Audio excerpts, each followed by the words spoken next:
प्राचीन समय की बात है।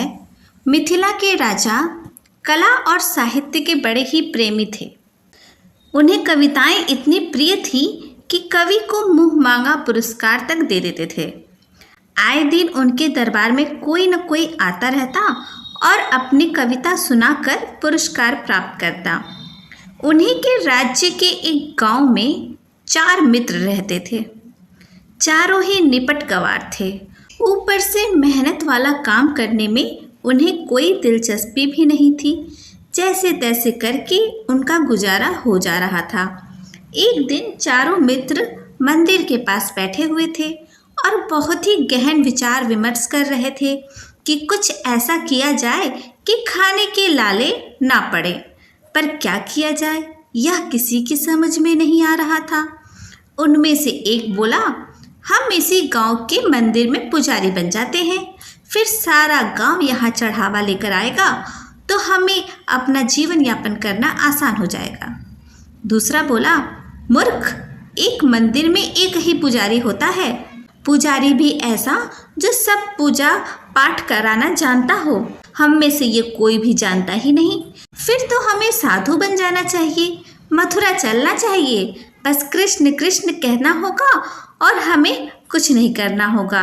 तो चौथा बोला, अरे नहीं नहीं, हमें खेती करनी चाहिए, इससे गांव में ही रहेंगे तो हमारे शादी ब्याह भी हो जाएंगे, फिर बाल बच्चे भी होंगे। बच्चे जब बड़े हो जाएंगे तो हमारे भोजन की व्यवस्था कर ही देंगे। ना बाबा ना, खेती तो बहुत ही मेहनत का काम है, हम में से किसी को नहीं आता। फिर तो भाई हम कुछ नहीं कर सकते, क्यों ना हम गवैया बन जाएं, चारों मिलकर ढोलक मंजीरे बजाएंगे, कीर्तन करेंगे, लोग खुद ही हमें खाने को दे देंगे। अरे तुम सब बेकार की बातें कर रहे हो। मेरे विचार में हमें एक हाथी खरीदना चाहिए।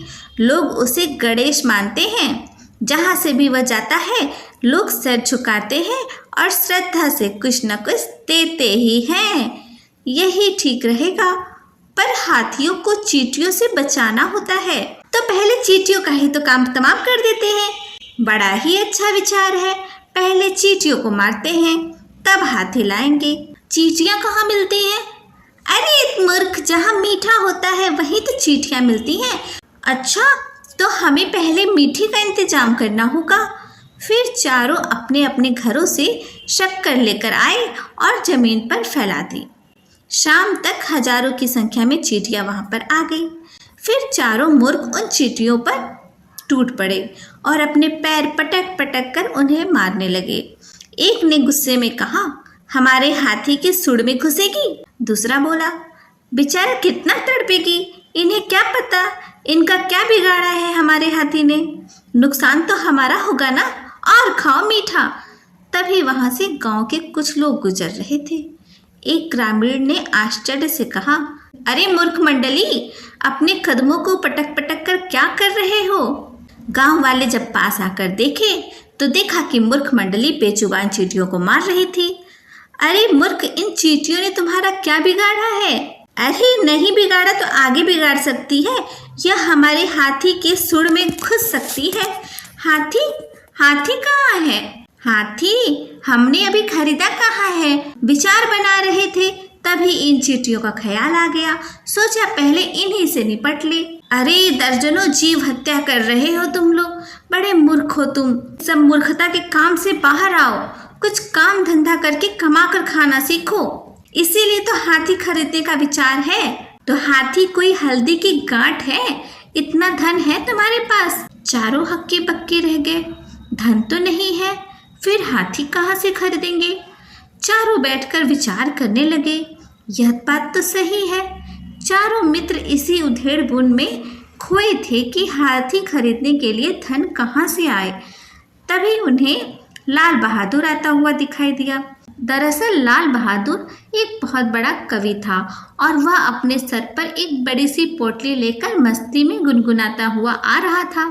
चारों जानते थे तो लाल बहादुर को पुकारा, अरे ओ भैया लाल बहादुर, तनिक इधर तो आओ। कवि महोदय संकेत भाव से उनके पास आए। कवि महोदय ने कहा, तुमने अचानक अकारण पुकारा, अहित तो नहीं कर रहे हो हमारा? एक मूर्ख ने कहा, इस पोटली में पुरस्कार का धन मिला होगा और इसी को छीनने का तुम चारों का मन होगा। कवि ने तुक जोड़ करके कहा, मैं राजकवि हूँ, सूली पर लटकवा दूंगा। तो मूर्खों ने कहा, अच्छा यह तो बताओ क्या पुरस्कार मिलता है कविता सुनाने में? यह तो कविता पर निर्भर है। कवि ने बताया, कविता गहरी हो तो कवि का घर भर जाता है। चारों ने लाल बहादुर को विदा कर दिया। भाई अब तो यही मार्ग है धन कमाने का, चलकर दरबार में एक बढ़िया सी कविता सुना देते हैं। हम कहाँ से सुना दें, हमको कुछ आता ही कहाँ है। अरे चले चलो, कविता तो बन जाएगी। चारों चल पड़े। रास्ते भर सोचते रहे पर कुछ समझ में न आया। रास्ते में चारों एक विशाल गुलर के पेड़ के नीचे सो गए। अचानक एक गुलर का फल टूटकर एक मूर्ख के ऊपर आ गिरा। वह अचानक बोल उठा, पक्कर गुलर गिर गए हो। दूसरा उत्साह से बोला, अरे यह तो कविता हो गई, कुछ और जोड़ने पर तो बन ही जाएगी। चारों उसी एक पंक्ति को याद करते करते आगे बढ़ने लगे।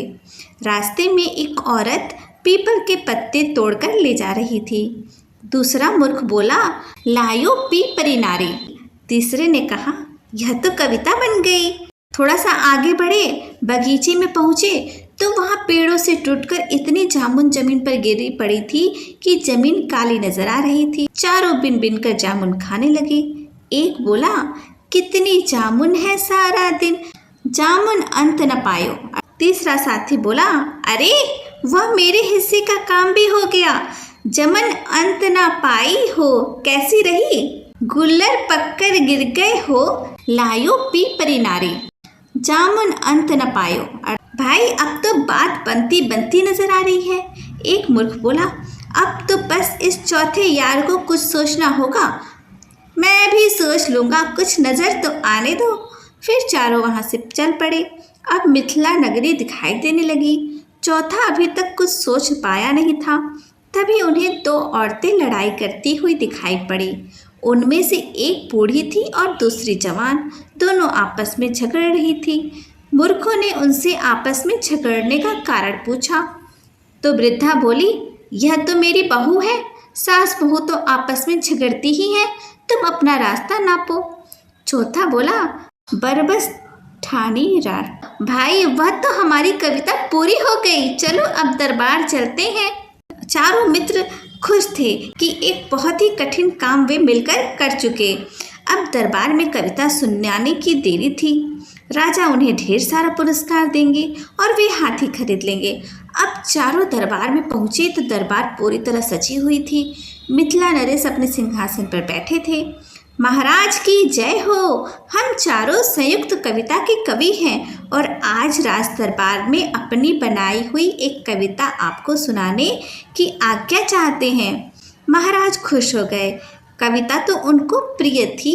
महाराज बोले, अवश्य सुनाओ।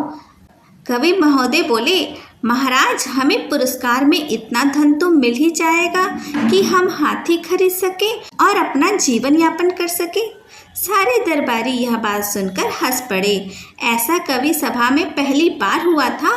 कुछ सुनाने से पहले ही पुरस्कार की मांग कर रहे थे। पहले आप लोग अपनी कविता सुनाओ। दरबार में बैठे हुए गोनू झा ने यह बात कही। गोनू झा मिथिला के एक बहुत ही जाने माने विद्वान थे। राजा ने उन्हें खास तौर पर अपनी राजसभा में नियुक्त कर रखा था। महाराज स्वयं आपकी कविता का मूल्यांकन करेंगे। वह जिस पुरस्कार का योग्य होगा आपकी कविता, आपको पुरस्कार भी जरूर मिलेगा। चारों कवि एक दूसरे का मुंह देखने लगे। गोनू झा समझ गए कि ये कवि तो नहीं हैं, सीधे साधे लोग हैं। उसके बाद चारों मूर्ख अपनी कविता की पंक्तियां बोलने लगे। गूलर पक पक गिर गयो, लायो पीपरी नारी, जामुन अंत न पायो, बरबस थाने रार। कविता सुनकर राजा के माथे पे बल पड़ गया। इस तुकबंदी की कविता का अर्थ उनके समझ से बाहर था। वैसे तो वह कविता बहुत ही गहरी और रहस्य अर्थ वाली लग रही थी। महाराज ने कहा, कवियों क्या इस कविता का अर्थ आप बता पाएंगे? चारों बेचारे एक दूसरे को देखकर उदास हो गए। गोनू झा बहुत ही दयालु हृदय के थे। वह उन चारों की मनोस्थिति समझ गए। सोचे कि ये पुरस्कार की अभिलाषा में जाने कितना सफ़र तय करके यह बेचारे यहाँ आए होंगे। ज़्यादा नहीं तो कम पुरस्कार तो इन्हें अवश्य मिलना चाहिए।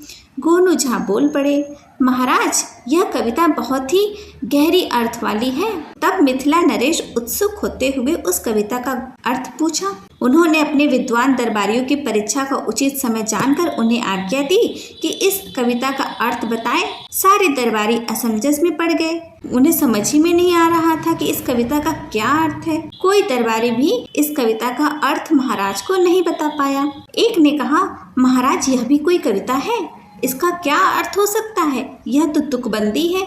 एक अन्य दरबारी बोला, महाराज क्षमा चाहता हूँ, यह चारों मूर्ख मेरे ही गांव के हैं। कविता और साहित्य से इनका दूर दूर तक कोई भी संबंध नहीं। चारों आलसी हैं और निपट गवार। अब चारों कवि भयभीत हो गए। उनके ही गांव के विद्वान ने जो बोल दिया था, अब उन्हें इनाम क्या मिलेगा, अब तो उन्हें राजदंड मिलेगा। चारों बेचारे थर थर कांपने लगे। गोनू झा को उन पर दया आ गई।